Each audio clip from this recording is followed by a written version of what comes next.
Hi guys, and welcome back.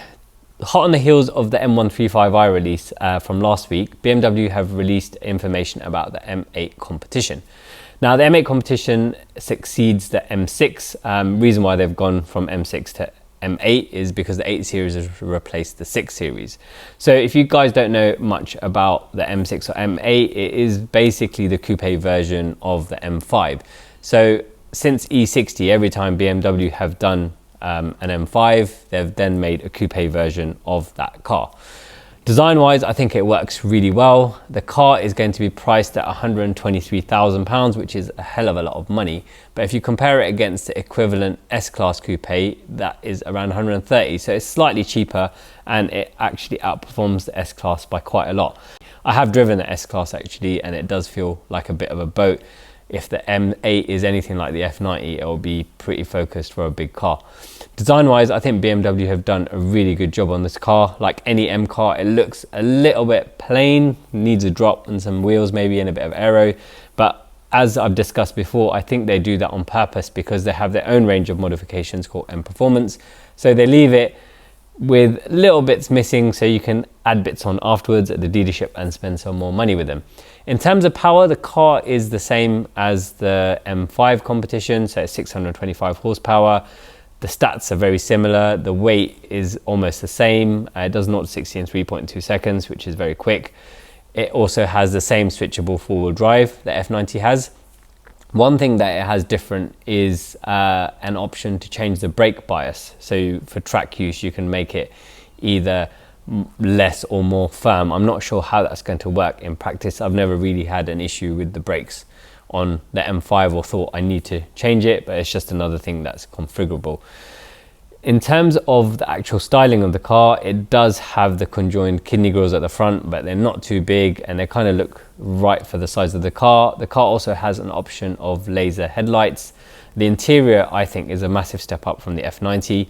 If you guys have been following our F90 project, you probably heard me mention that the F90 interior is really cool, especially with the two-tone and the LED dash.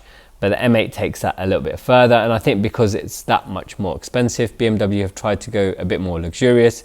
So it's got a similar two-tone leather interior, a slightly different dash, which is the more modern LED dash. But the interior has that quilted section in the middle, and I think that adds a bit more luxury to it, and I really like it. In terms of the rear of the car, on the 8 series, it was a bit hit and miss because it looked really aggressive for a normal looking car, but on the M8, it kind of pulls it off, I think, because the car is meant to be a bit more aggressive, and I actually think it looks really good. In terms of M Performance parts, BMW have done what they've been doing recently and releasing the M Performance part pictures and details at the same time they're releasing details about the car. So far we've seen front splitters for the car, a carbon kidney grille. In the interior, they've got the M Performance steering wheel, then we've got the side sills and the diffuser and what looks like an exhaust, but we're waiting for more details on that. The performance parts look okay, but I think they could be a bit more aggressive, so that probably gives aftermarket a bit more opportunity to make something that looks a bit different. On the F90, especially on the front of the car, it's very difficult to make a front splitter that worked, but on the M8, it looks like you could actually make something that completes the bumper, very similar to what people were doing on the F80. The wheels are actually really interesting. The standard ones look like an update of the competition pack wheels that we've seen on the F80, just with a little less detail. But again, they haven't put any concave on them, which kind of spoils the look of the wheel. If they'd just given them some concave, I think they'd actually look very good. The M Performance wheels are very similar to the 763 wheels we've seen on the F80 M3. But if you have a look at them closely, they've actually milled out the middle of the spokes. So it's a bit like a cross between a 763 and a BBS FIR. They've done that for weight saving, so it's going to be really interesting to see how much those wheels weigh compared to the stock items. So in terms of tuning, the car will be very similar to the F90 M5. As far as we know, there are no hardware changes between the car. So that means a stage 1 map will put the car at around 710, 720 horsepower. And if you run exactly the same spec we've done on our F90, we're looking at 800 horsepower.